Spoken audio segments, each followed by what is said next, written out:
Por si las moscas, a partir de esta emisión vamos a hacer un pequeño giro atendiendo a la cuarentena en donde todo el mundo vamos a estar en nuestras casas viendo televisión o internet.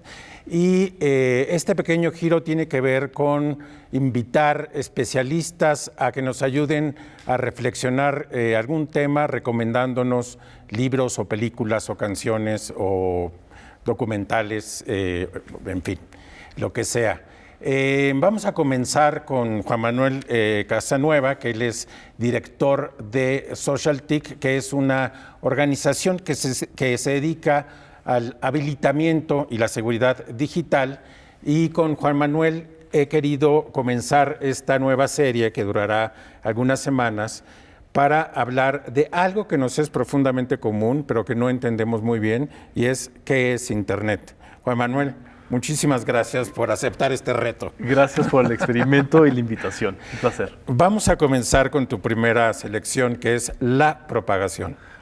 Vamos a empezar con algo muy sencillito, algo quienes no somos técnicos, quienes no sabemos programar, muchas vemos... ¿Cuál es tu...? Yo soy ingeniero, yo sí, pero muchas veces... Pero yo no, no sé programar. Exactamente, vemos las computadoras, los programas, las aplicaciones de teléfono, el Internet como algo demasiado desapegado, demasiado intangible, ¿no? Pensamos que la nube realmente... pasa en algún lado que es mágico en muchos contextos, ¿no? Y la primera recomendación es algo muy sencillito para empezar a entender cómo funciona esto del Internet y de la programación. Y hay una capsulita en un programa de Netflix, que es una colaboración entre Netflix y Vox, donde explican cosas, ¿no? Te explican muchísimas cosas. Y uno de los temas que abordan en 20 minutos de una manera muy sencillita es ¿qué es la programación? Y te van explicando desde el código binario cómo es que los ceros y unos pueden generar datos, paquetes de datos, instrucciones, lenguajes de programación y cómo eso hace lo que nos permite interactuar todos los días, enviar mensajes, tener servicios, hacer cálculos, tener programas sofisticados.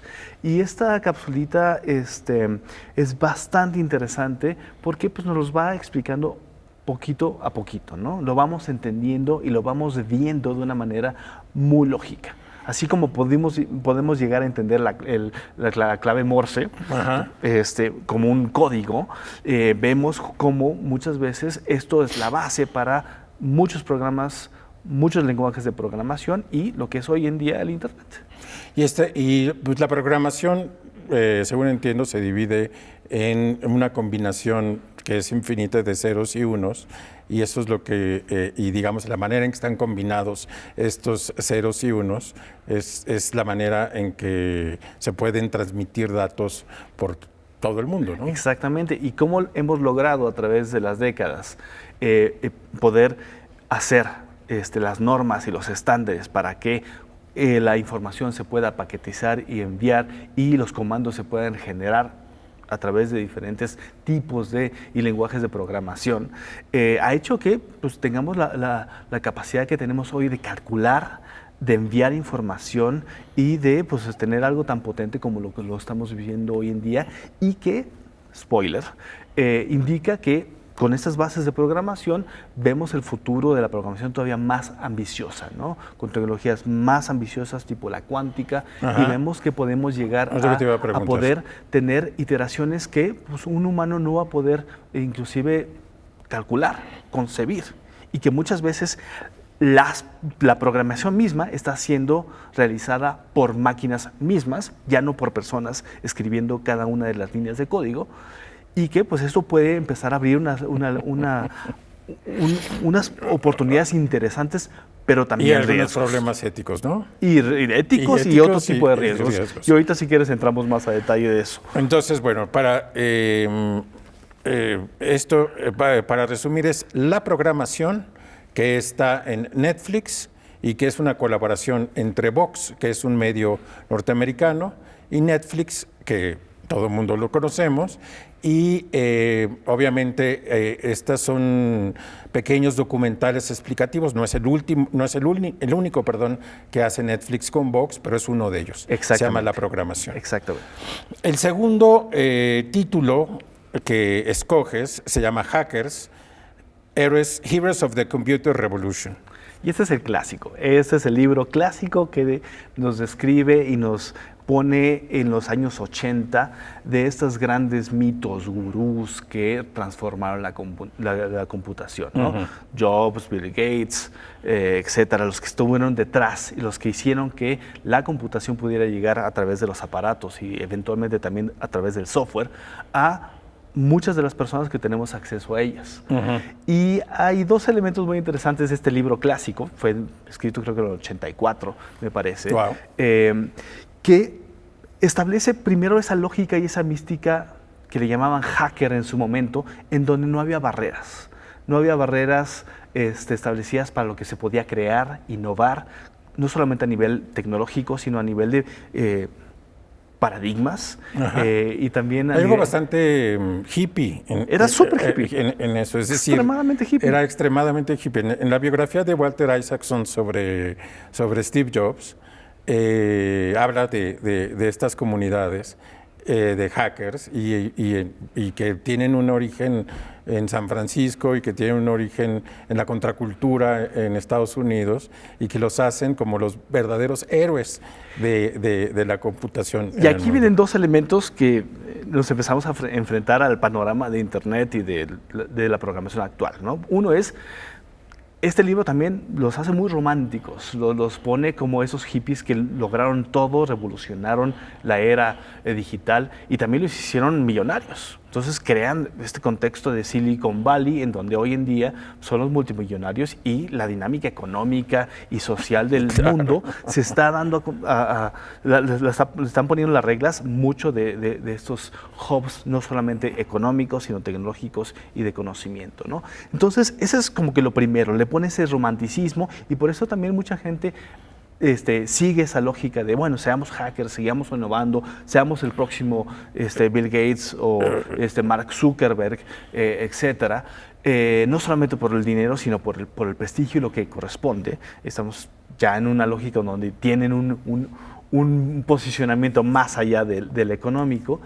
Pero del otro lado, se empieza a ver que las historias de estos personajes empiezan a ser un corporativismo y una lógica económica. Exacto, que es la que está dominando hoy en día. Lo contrario a lo que defendían al principio. Que muchas de estas innovaciones que rompen con los esquemas tecnológicos y económicos del momento se acaban consolidando y buscan ser oligopolios, monopolios y tener todas las cartas del mercado, ¿no? Y eso es lo que muchas veces es interesante hoy en día, tantos años después, revisar de este libro bastante romántico de los hackers en el 84. Bueno, vamos a una pausa y regresamos con los hackers y otras recomendaciones que aquí nos das. Muchas gracias.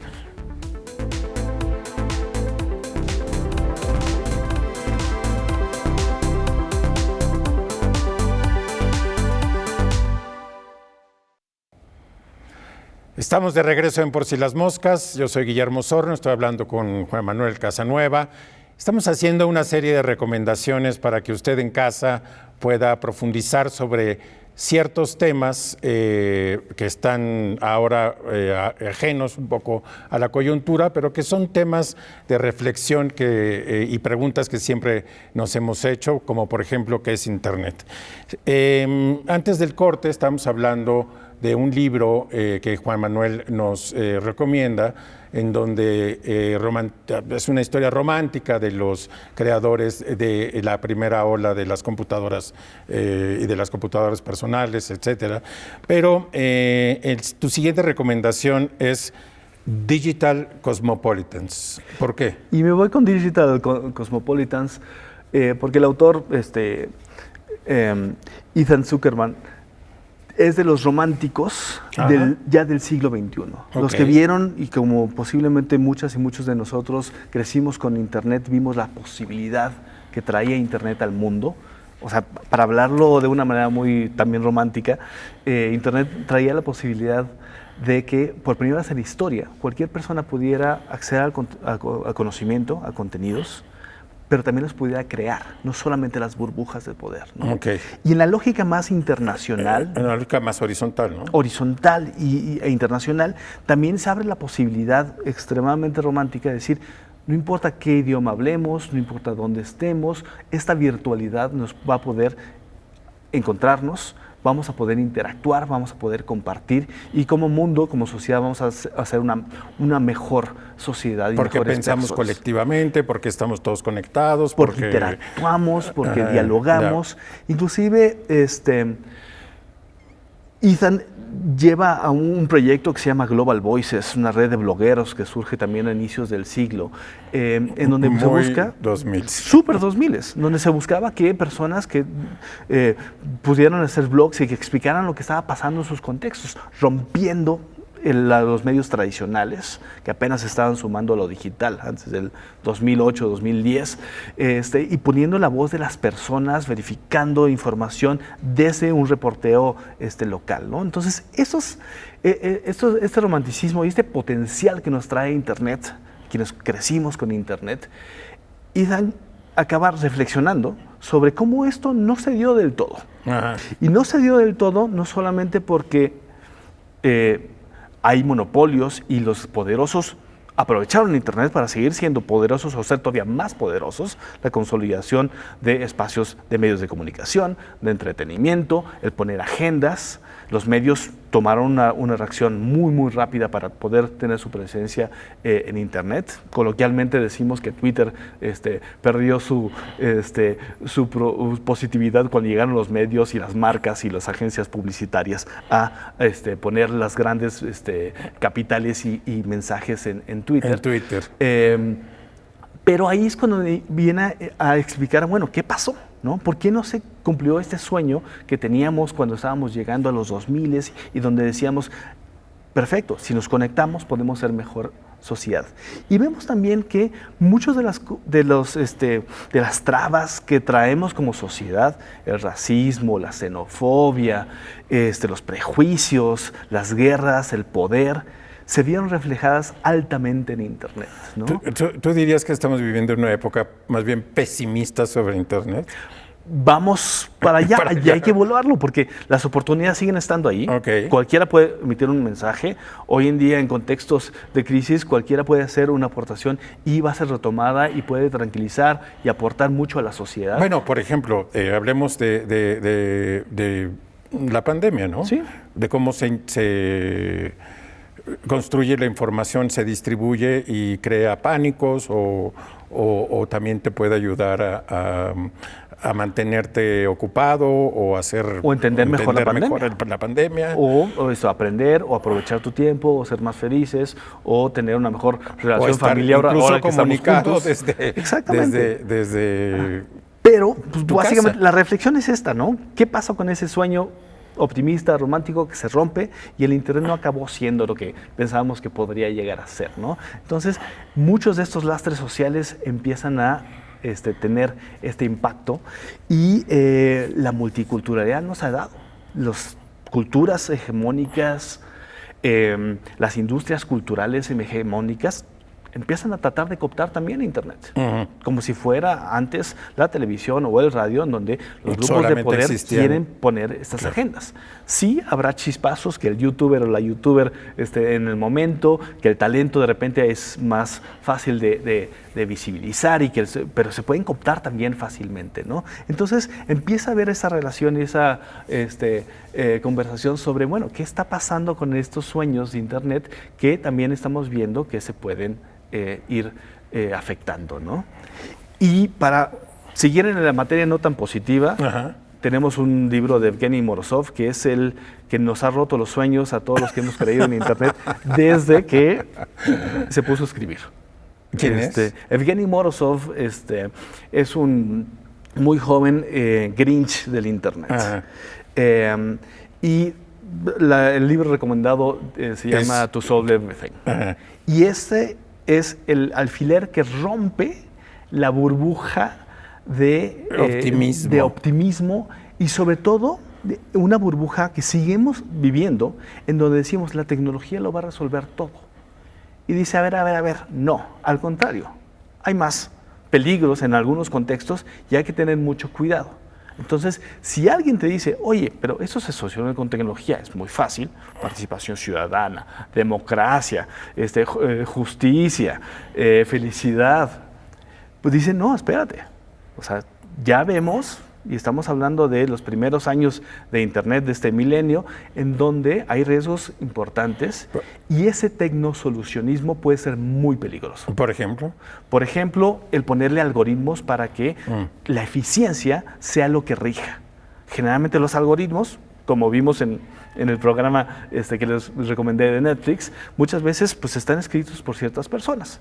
Si estos algoritmos no contemplan las excepciones, que pueden ser personas que son distintas a los que programamos, los que programan. Ajá, y que generalmente los que programamos somos hombres blancos privilegiados, que viven en San Francisco o en algunos otros lugares.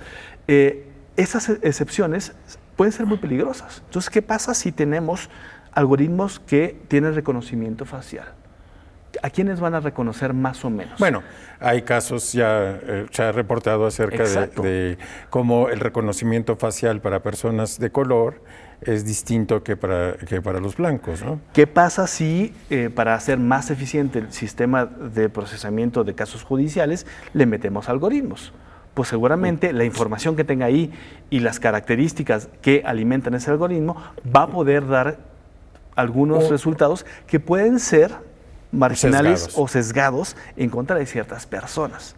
Y lo mismo puede ser para diferentes tipos de elementos, ¿no? ¿Y qué pasa, por ejemplo, en materia de entretenimiento? Y en materia de entretenimiento, pues en el caso más simple y sin problemas, es que los algoritmos se empiezan a encapsular. Entonces si somos amigos, nos van a poner la información, los contextos, las recomendaciones, los likes de los que son más afines a nosotros, a nosotras, y esa burbuja de diversidad, de diálogo, de conversaciones, nos empiezan a reducir. Claro. Y digo, y nos encierra. Y digo que pueden ser las consecuencias más controlables, porque uno pues, tiene la capacidad de salir. Pero cuando llevamos este tipo de aplicaciones tecnológicas, algoritmos, en justicia, en democracia, en diferentes procesamientos, migración. Hasta prefiero que un oficial de migración pueda platicar conmigo en lugar que el robot. Claro. Porque quién sabe qué de mi historial, de mi actividad en Internet o de mis características de persona, físicas, preferencias, lo que sea, pueda estar jugando en contra de mí, ya sea a propósito, por descuido o simplemente por una intencionalidad no concebida ahí por parte de la parte más técnica de la programación. Muy bien. Vámonos a una pausa y regresamos.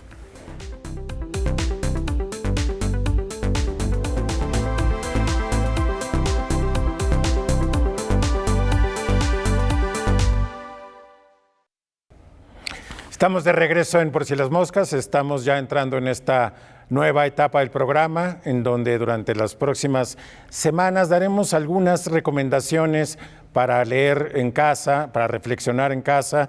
Está conmigo Juan Manuel Casanueva, estamos hablando sobre qué es Internet, es la pregunta que yo le hice cuando lo invité al programa. Y antes del corte estamos hablando ya como de una especie de descenso del optimismo que prometía Internet como una red de conexión mundial para convertirse en una red de encapsulamiento en pequeñas comunidades que además no se conectan. El siguiente libro es un libro de Snowden, que se llama Personal Record. Bueno, y Edward Snowden es de los personajes de nuestra era, pues sí. Sin duda alguna. Podemos estar a favor o en contra de sus acciones como alertador o whistleblower. Sí. Pero el libro de Snowden, además de contar su caso y de muchos elementos y de explicar de manera bastante didáctica cómo es que funcionan los sistemas de vigilancia masiva, hace énfasis en un punto que puede ser muy peligroso en el contexto de Internet y sociedad, no solamente ahora, pero sobre todo en los siguientes años. Que uno ya no anda con romanticismos y establece que es muy claro, y lo vivimos todos los días, que nuestra información, nuestra persona, nuestra actividad, lo que nos gusta, lo que no nos gusta, de lo que hablamos, con quienes hablamos, ya está en muchas de las plataformas digitales con las que interactuamos todos los días. Los chats, las redes sociales, nuestros navegadores, todas las aplicaciones. Y que toda esa información que se va generando puede ser utilizada, sí, para bien. Sigue habiendo muchísimas oportunidades desde el uso de datos y el uso de tecnología digital, pero en el contexto de vigilancia masiva gubernamental puede ser extremadamente peligrosa, ¿no? ¿Y los gobiernos están habilitados para usar esa información? Pues los gobiernos tienen diferentes criterios, niveles de acceso a la información de este tipo de empresas. Hay que puntualizar dos cosas, ¿no? Creo que muchos de los gobiernos aún no aterrizan con claridad una política sobre cuál es eso. la política para tener y resguardar y utilizar los controles de uso de la información de la ciudadanía, ¿no? En el caso de Snowden es el caso de vigilancia masiva, en donde se establece que hay el posible uso de puertas traseras de las plataformas comerciales para justamente compartir información con agencias de investigación, el NSA americano, ¿no? Eso no pasa con otras, no caigamos en pánico, no pasa con otras, con otros gobiernos. Te voy a preguntar cuál es la situación en México. Sí, no pasa con otros gobiernos. Es más, si uno revisa los términos de condiciones y privacidad de cada una de las empresas que nos brindan nos dan los servicios digitales, Google, Facebook, Twitter, etcétera, tienen hasta un reporte de transparencia en donde hay peticiones de información sobre sus usuarios y estas empresas las niegan o las entregan, ¿no? No debería haber esta vigilancia masiva. No obstante, lo importante del libro de Snowden no es eso, es la proyección que ya se está viendo en China. La proyección en donde dice, si estamos conviviendo en tantas plataformas digitales con tanto de nosotros y nosotras, nuestra actividad, lo que decimos, hasta información sobre nuestros datos biométricos, nuestra huellita dactilar en el teléfono, eso puede generar un control social muy peligroso. Y en el mejor de los casos, en gobiernos democráticos, podría haber controles en donde se pueda sancionar si alguien dentro del gobierno o si se filtra, comete algún tipo de abuso con esa información de la ciudadanía, de las personas usuarias. Pero en otros gobiernos, donde sabemos que muchas veces no hay controles democráticos, no hay rendición de cuentas, no hay transparencia de qué información se está pidiendo y para qué se está utilizando, puede ser extremadamente peligroso. Porque nos pueden saber no solamente a nivel individual, sino a nivel de patrones, quiénes somos, qué hacemos. Lo mismo que utilizan muchas veces las marcas para darnos esta información, lo pueden utilizar para fines políticos, segmentación de clientela o de diferentes formas de pensar, de actuar, de reaccionar para fines políticos, sociales y sobre todo de control. Entonces, ahí se ponen las banderas rojas, ¿no? Sobre hasta dónde puede ir esta total control de la información que es nuestra todos los días en las plataformas digitales.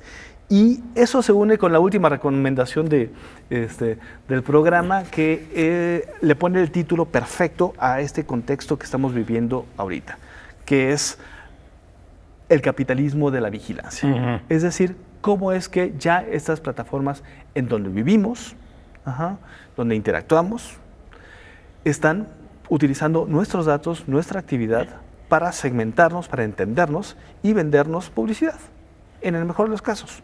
Sí, nos dan un mejor servicio, el auto se va por la ruta más rápida, sí. Pero esos datos también se están agregando para generar esos ingresos multimillonarios que vemos en las personas más ricas del planeta y específicamente los de Silicon Valley, ¿no?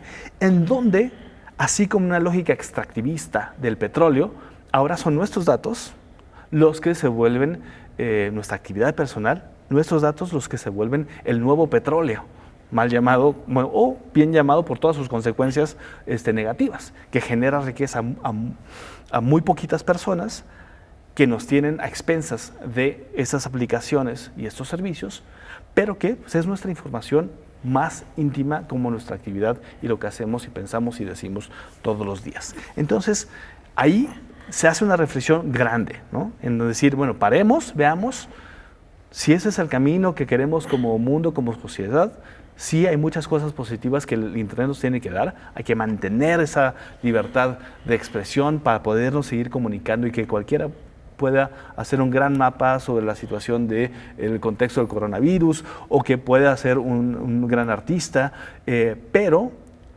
a medida que la información, los usuarios, los espacios de Internet se controlan de una manera irrestricta y sobre todo sin transparencia y controles democráticos, puede haber abusos muy graves y el status quo se está volviendo algo que puede llevar hacia eso. En un minuto, porque ya se nos está terminando el programa y creo que esto clava muy bien, es organizaciones como la tuya se dedican precisamente a que esto no suceda.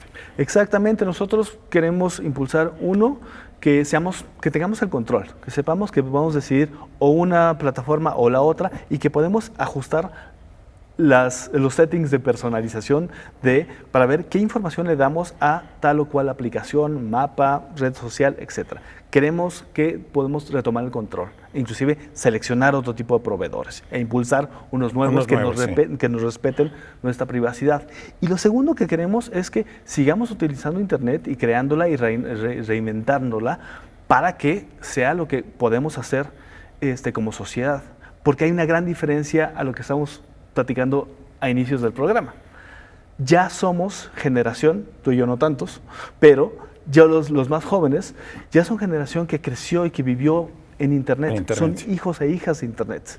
Les toca no ser pasivos consumidores, sino ser los nuevos creadores del nuevo Internet y defender nuestros derechos y los de las siguientes generaciones. Muy bien, pues con esta nota acerca de la responsabilidad de las nuevas generaciones, terminamos, Juan Manuel. Muchísimas gracias por tu presencia aquí en Por Si las Moscas. Gracias a ti, un gusto.